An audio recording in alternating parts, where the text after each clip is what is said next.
La WWE l'a compris, ce mystère entourant le White Rabbit, le lapin blanc, déchaîne littéralement les passions sur internet. On pourrait même penser que c'est l'attraction principale en ce moment du côté de la WWE et que ça supplante même l'excellente storyline entre Sami Zayn et la Bloodline. Et croyez-moi, ce nouveau QR code et cette nouvelle évolution par rapport à cette histoire m'a littéralement filé une migraine. Et on va en parler dans cette consultation de Monday Night Raw. Et oui, je le prononce toujours pas Raw, je prononce toujours comme un jappement de chien, Raw. Bon, sinon mes amis, je voulais partager quelques petits trucs avec vous. Alors déjà, juste merci à tous les nouveaux abonnés. On est presque à plus de 1000 abonnés rien que sur le mois de septembre. Alors j'ai pas mal expliqué qu'il y a beaucoup de gens qui regardaient les vidéos sans être abonnés. Du coup, il y a eu des vagues d'abonnements et là, on approche des 1000 abonnés sur le mois de septembre. On est à peu près à 800. Donc voilà, n'hésitez pas à pousser et vous abonner. Peut-être on atteindra les 1000 abonnés en un mois, ce qui serait absolument génial. Ce soir, sur la chaîne Dr Everything, je sais pas vraiment encore à quelle heure, ça va dépendre du boulot que j'ai, mais je vous prépare une chronique d'actualité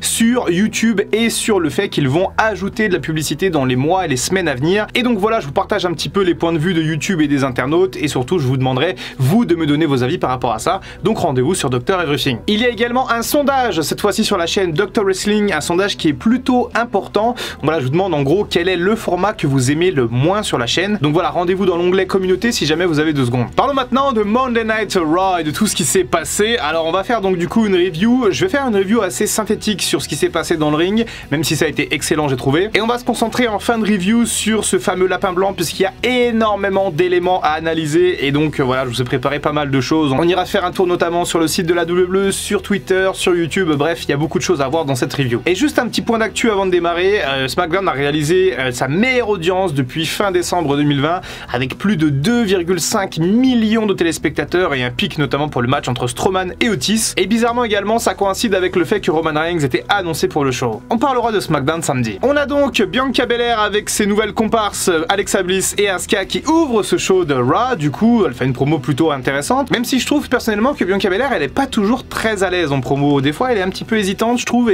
et parfois elle est pas très naturelle et je pense que c'est un petit peu son point faible, même si encore une fois ça reste tout à fait correct. On a donc Bianca Belair qui va tenser un petit peu Bayley et le damage control. Ensuite le damage control va venir, donc on les voit à chaque fois. En même temps elles sont championnes par équipe du coup, Dakota Kai et Io Sky. Bayley est la chef du clan, donc c'est normal qu'elle soit un petit peu sur les 2 shows. Et j'ai trouvé l'attitude de Bayley au micro un petit peu plus percutante que celle de Bianca Belair et je trouve que Bayley a plus su nous transmettre des émotions. Elle a dit des choses assez intéressantes, elle a parlé de sa blessure, elle a parlé de Clash at the Castle. Et la finalité de ce segment, c'est que Bayley a demandé à Bianca Belair un match pour le titre féminin à Extreme Rules dans un ladder match. On parlera d'Extreme Rules en détail la semaine prochaine, mais pour le moment la carte est juste fantastique et il va y avoir des stipulations dingues. Bianca Belair, la championne de Raw, a ensuite affronté Io Sky dans un match que j'ai trouvé très bon. Je trouve que ça a surtout permis à Io Sky de se mettre un petit peu en avant puisque les fans des rosters principaux ne connaissent pas forcément le parcours de Io Sky à NXT, celle qu'on appelait Io Shirai qui a été championne et qui a fait véritablement des étincelles du côté d'NXT. Et bien je trouve que cet opener de Raw lui a permis justement de se mettre en avant et on a eu quand même quelques belles séquences dans ce match. Et Bianca Belair a bien entendu gagné ce match grâce à un KOD. Ensuite on a quelques promos backstage, pas vraiment forcément très importantes. On a notamment Rey Mysterio qui reparle un petit peu de sa rivalité contre Seth Rollins puisqu'il va l'affronter ce soir et on a également donc le Miz qui prépare un petit peu son équipe de sécurité pour justement ne pas se faire avoir par des exterministes, on y reviendra. Ensuite on a Seth Rollins qui fait son entrée au ring, donc voilà, il fait aussi également une promo avant son match, il explique que lui il a fait toutes les stipulations possibles, il les a toutes gagnées, qu'il a pas peur de Riddle et que même si le Fight Pit c'est très lié à Matt Riddle puisqu'il avait fait le premier Fight Pit à NXT, eh bien il va le battre sans problème du côté d'Extreme Rules. Il parle aussi notamment de Rey Mysterio qu'il va affronter ce soir, il rappelle un petit peu des éléments de leur rivalité et de leur match infâme à Extreme Rules 2020 quand Rey Mysterio avait soi-disant perdu son œil. C'était l'un des matchs que j'ai le moins aimé de la WWE et ceux qui me suivaient à l'époque le savaient parce que j'avais un petit peu défoncé ce show. Et bref, on a donc quand même un petit banger pour ce Raw, donc entre Seth Rollins et Rey Mysterio, 2 talents quand même sur le ring. Et ce match, bien entendu, ça sentait l'overbooking à planer. Alors petite anecdote intéressante, Seth Rollins s'est ouvert le front au tout début du match, donc voilà, Hunter, enfin Triple H a dit qu'il voulait plus de sang du côté de la WWE, et quand j'ai vu le front ensanglanté de Rollins, j'ai pas pu m'empêcher d'avoir un petit sourire. Bon, le match est très bon, et un des éléments importants du coup de ce combat, c'est la présence de Dominic Mysterio, qui est donc là, juste à côté du ring. D'ailleurs, il y a encore un petit QR code, mais on en reparlera tout à l'heure. Et bref, Dominic Mysterio va refaire la même action que la semaine dernière, c'est-à-dire se mettre à genoux, donner une chaise à son père, et lui dire « Vas-y, défonce-moi la tronche ». Et comme la semaine dernière, Rey Mysterio va refuser, et ce temps d'hésitation va permettre à Rhea Ripley d'intervenir et de fracasser Mysterio. Ensuite, elle le remet dans le ring, il prend un stomp. Ensuite, Seth Rollins va le prendre dans une prise de soumission que je n'avais jamais vu, que je ne connais pas, et Rey Mysterio va donc perdre par chaos technique. Et j'aime bien le fait que Seth Rollins gagne par prise de soumission, c'est peu commun finalement avec Seth Rollins, et quand on sait que Riddle est un petit peu aussi un expert de soumission qu'il est extrêmement technique, eh bien ça peut peut-être contrebalancer un petit peu, et j'ai hâte de voir un petit peu comment le match d'Extreme Rules va se passer entre Rollins et Riddle. Un nouveau match avec Alpha Academy contre l'équipe composée de Johnny Gargano et Kevin Owens. À l'époque, il y a quelques années, Gargano et Kevin Steen à l'époque avaient déjà formé une équipe, il me semble que c'était du côté de la PWG. Toujours cette caméra qui filme Kevin Owens de dos quand il rentre, je trouve ça véritablement très cool. Bon, concernant Johnny Gargano, il a une petite pop, mais quand même ça reste assez modéré. Par exemple, par rapport à Kevin Owens, c'est quand même beaucoup moindre. Lors de son entrée, Kevin Owens à un moment il a chopé une pancarte et il l'a déchirée. Je sais pas ce que c'était, j'ai pas véritablement lu. J'ai trouvé ça quand même curieux pour un face de déchirer une pancarte. Bon, après ça dépend ce qu'il y avait écrit dessus. Que dire de ce match? Une grosse ambiance, des spots vraiment très bons, 4 catcheurs talentueux sur le ring. Théorie à un moment qui vient pour s'en prendre à Johnny Gargano, mais Gargano résiste. Ensuite il fait son slingshot DDT et il remporte le match. On a une nouvelle promo cette fois-ci entre AJ Styles et Finn Balor. On a un petit peu la suite de la semaine dernière où Finn Balor va une nouvelle fois dire à AJ Styles que voilà ils sont copains, que AJ Styles doit rejoindre le Judgment Day, que Solo Sikoa va assurer les arrières de Sami Zayn dans leur match et que bah du coup s'il voulait lui avec le Judgment Day il pouvait assurer les arrières de AJ Styles. AJ Styles refuse. Ensuite on a un match avec Omos contre deux jobbers, c'est pas spécialement intéressant, c'est quand même cool de voir le retour de Omos, savoir comment il va être booké, mais ce moment là c'était le moment le moins intéressant du show. Nouvelle vignette avec le Miz qui rencontre à nouveau Dexter Lumis qui est déguisé en mec qui fait du hockey sur glace, je sais pas comment on dit, en tout cas voilà il le défonce encore, Lumis contre Miz, à mon avis je pense qu'ils peuvent caler ça, soit à Extreme Rules soit à Crown Jewel, mais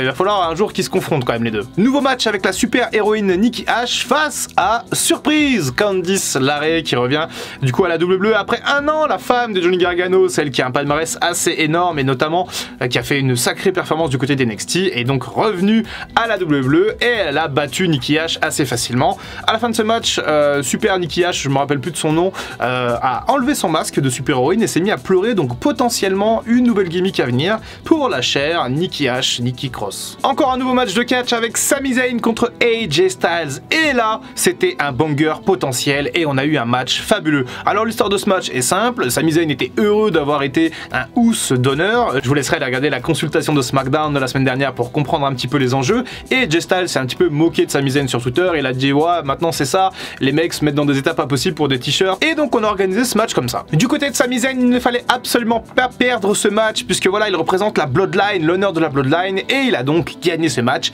encore une fois grâce notamment à Solo Sikoa. Mais j'ai trouvé ce match véritablement excellent et Sami Zayn monte en puissance semaine après semaine. AJ Styles peut regretter d'avoir ghosté un petit peu le Judgment Day, de ne pas avoir accepté le raid, c'est d'ailleurs ce qu'ils viennent lui dire directement sur le ring, ils viennent l'attaquer, Finn Balor va attaquer AJ Styles et au moment de le terminer, véritablement avec une chaise autour de la tête, et bien Finn Balor va s'arrêter et va dire non. Ce n'est pas ce que font des amis, oublie pas AJ, je suis ton ami. Et alors je suis allé un petit peu vite parce que c'est vrai que juste avant Finn Balor avait fait le signe du Bullet Club en mode à AJ, allez est-ce que tu es avec moi? Et AJ Styles lui avait fait un doigt d'honneur, ce qui a donc un petit peu énervé le Judgment Day, on a donc eu un beatdown. En tout cas c'est très intéressant cette petite rivalité qu'on a entre Finn Balor et AJ Styles, je ne sais pas où ça va mener, est-ce que AJ Styles va finir par devenir heel et aller dans le Judgment Day? En tout cas je pense que le 1 contre 1 entre les deux est plus ou moins sûr d'arriver peut-être à Crown Jewel, puisque on l'a vu plus tard, mais pour Extreme Rules ce sera Finn Balor contre Edge dans un High Quit match. Puisque oui, Edge a fait encore une fois son retour, cette fois-ci au Canada chez lui, il a donc tabassé un peu le Judgment Day et donc il a confronté Finn Balor et lui a demandé High Quit match pour Extreme Rules, et donc ça va être un match absolument trop bien. Voilà pour ce Monday Night Raw en ce qui concerne le in-ring. On va maintenant s'intéresser à la storyline, à l'actualité chaude à la WWE, le lapin blanc. Et la WWE brouille les pistes et véritablement ça casse la tête. Allez, on se retrouve donc sur Twitter et je vais donc vous montrer le contenu de ce QR code directement à l'écran. Qui a tué le monde? On voit des légendes. You did. Le lapin blanc. Feed your head. Et Feed your head, on a ça dans le thème, dans la musique du lapin blanc. Et regardez, à un moment donné, on a un code. Bon, j'arrive pas à le choper, c'est pas grave. Regardez, Ali de Catch Club nous explique du coup sur Twitter. Voici le nouvel indice. Cette semaine, le QR code nous mène vers une vidéo avec des extraits de plusieurs légendes, ce qu'on vient de voir, puis le nombre 40701. Et quand on tape 40701 sur Google, donc un zip code, un code postal aux États-Unis, eh bien, regardez, on tombe sur la ville de Corbin, dans le Kentucky. Corbin, comme Baron Corbin, est-ce que ça aurait un lien, en sachant qu'il n'y a rien de spécial, il n'y a pas de Raw qui est annoncé du côté de Corbin, pas de SmackDown, pas de show WWE, bref, c'est un indice qui est plutôt perturbant, puisque hormis le terme Corbin, qui est quand même assez rattaché à Baron Corbin, le catcheur, qu'on n'a pas vu depuis quelques semaines, eh bien, ça nous perd un petit peu. Qu'est-ce qu'on doit comprendre? Est-ce que Baron Corbin va faire partie d'un nouveau clan avec peut-être Bray Wyatt? Est-ce que Baron Corbin est le lapin blanc? Oh là là, j'imagine Twitter s'embraser, les réseaux sociaux s'embraser si Corbin est le lapin blanc. Mais regardez, j'ai remarqué quelque chose d'assez intéressant quand j'ai checké un petit peu. Regardez le premier hôtel de Corbin. Baymon by Wyndham Corbin. Et Wyndham, c'est le prénom de Bray Wyatt, qui s'appelle Wyndham Rotunda. Donc peut-être que c'est un indice de plus qui va aller vers Bray Wyatt. Et alors effectivement, il y a aussi un autre indice, et donc je vais reprendre un petit peu le Twitter de Catch Club qui a plutôt bien synthétisé tout ça. Donc le nombre 40701 et notamment le code postal de Corbin dans le Kentucky, c'est ce qu'on vient de voir. Et les nombres en bas de l'indice, ce sont des coordonnées qui mènent vers un lieu en Italie avec un lapin chelou. Et effectivement, il y a un lapin chelou en Italie. Et alors là, je ne sais pas quoi en penser, je ne comprends plus rien, ça n'a aucun sens. Par contre, il y a un autre élément qui est particulièrement intéressant. Quelqu'un a trouvé le code source du site avec les indices du lapin blanc. Et dans le code source, il y a les paroles du thème d'Aleister Black. Mais Ali nous dit qu'il n'a pas les connaissances informatiques nécessaires pour pouvoir vérifier si c'est bien vrai. Et moi non plus. Mais effectivement, d'après certaines réponses sous ce tweet, il y a des gens qui sont spécialisés en informatique et qui ont pu vérifier qu'effectivement, les paroles du thème d'Aleister Black étaient présentes dans le code source de cette vidéo d'indices. Et c'est confirmé, les deux premières phrases du thème d'Aleister Black sont bien dans le code source de la page des indices White Rabbit. No man is ever truly good, no man is ever truly evil. Après Baron Corbin, on aurait donc peut-être Aleister Black comme membre d'une clique de lapin blanc ou comme le lapin blanc en lui-même.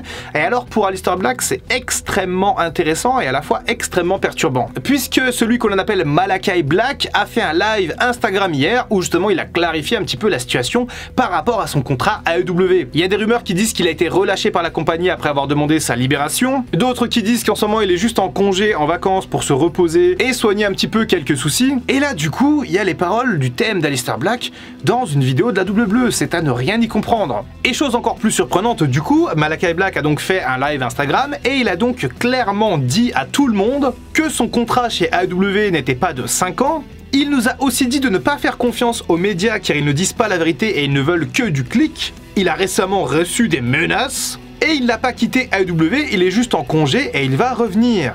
Donc ça n'a aucun putain de sens. Pourquoi les paroles de Aleister Black sont dans une vidéo pour le lapin blanc si de son côté Malakai Black, le principal concerné, n'est pas relâché par AEW et ne fait donc pas partie de ce potentiel retour à la WWE. On sait en plus que Tony Khan a été catégorique et qu'il ne voulait pas relâcher Malakai Black pour qu'il puisse retourner à la WWE. C'est un véritable casse-tête les amis et je vous jure que j'ai passé au moins 1 heure ou 2 heures sur Twitter ce matin après Raw pour essayer d'aller chercher tous les indices possibles. Bon, après on a plusieurs théories, on a des gens qui enquêtent, qui posent leurs idées, on a par exemple là un tweet d'un américain qui dit que le dernier match entre Aleister Black et Buddy Murphy a eu lieu dans le Kentucky, donc voilà pourquoi pas un lien avec Corbin dans le Kentucky avec ce fameux code postal, bref après ça peut aller dans tous les sens. Et enfin certaines choses, pas mal de gens estimaient que les indices nous menaient aussi à une forme de patricide, c'est-à-dire tuer le père. Et donc Ryan Satin, un célèbre journaliste américain par rapport au catch, a expliqué, il convient de noter que l'indice à SmackDown la semaine dernière a taquiné le mot parricide et l'emplacement de ce soir de Raw. Et l'indice du White Rabbit de ce soir est ensuite apparu sur Raw après une entrée de Dominic Mysterio, quelqu'un qui métaphoriquement a tué son père pour devenir un homme. Ah, j'en peux plus les gars, il y a trop de trucs, il y a trop de réponses possibles, il y a trop de... ça part dans trop de directions possibles, Corbin, Aleister Black, Bray Wyatt, Kieron Cross avant... Bref, ça va dans tous les sens. Et juste avant de vous quitter, je dois vous montrer encore 2 choses sur YouTube. Premièrement, la chaîne YouTube White Rabbit Records qui vient de naître, qui vient d'être créée et qui nous propose un espèce de code, une vidéo de 3 secondes 04062. Alors, est-ce que c'est lié à cette storyline du lapin blanc ou pas? Est-ce que c'est quelqu'un qui a fait une chaîne YouTube fake pour potentiellement récupérer des fans comme ça gratos? Aucune idée. Et ce code là 04062, pour l'instant, ça veut rien dire. Et regardez les commentaires, c'est en train de me secouer le cerveau. C'est la meilleure chose qui arrive dans le catch en ce moment. Bref, il y a une véritable hype autour du lapin blanc. Et bref, il y a tellement de choses à dire. Et maintenant, c'est à votre tour. Faites-moi vos théories, expliquez-moi des choses. Dites-moi ce que vous pensez. Est-ce que c'est Aleister Black qui va revenir? Est-ce que Baron Corbin fera partie de cette histoire du lapin blanc? Est-ce que Bray Wyatt joue avec nos cerveaux? Eh bien, j'attends tous vos commentaires, s'il vous plaît, dans l'espace dédié à ça. Et demain, entre midi et 2, je vais faire un live Twitch où on va parler en temps réel de ce qui s'est passé avec ce lapin blanc de Raw. Donc le live de demain entre midi et 2 sera dédié un petit peu à Raw. Bien entendu, il y aura un peu de gaming parce que ça reste mes pauses, mes pauses entre 2 sessions de YouTube. Donc voilà, je vous donne également rendez-vous demain autour de midi et demi sur Twitch. Allez-y, lâchez-vous dans les commentaires, j'attends toutes vos théories. N'hésitez pas à me donner des trucs que j'ai pas dit. Moi, ça me stimule, j'adore, je pense à ça toute la journée. Je pense catch, je mange catch, je me douche catch. En ce moment, le lapin blanc, c'est peut-être la meilleure histoire du côté de la WWE et même peut-être du côté du catch en général. Et j'ai presque hâte d'être à jeudi pour faire la review de AEW Dynamite et avoir l'esprit un peu plus léger puisque voilà, il n'y aura pas de QR code, pas d'indice, juste du catch. C'était Dr Wrestling, on se retrouve très bientôt pour une prochaine vidéo et en attendant, comme d'habitude, prenez soin de vous. I can feel the blood creeping up from the heathens. Got will, got fight, got pride, got reason. If they wanna go eat, then you know I'm gon' feed them. If you're coming for me, hope you're ready for a demon.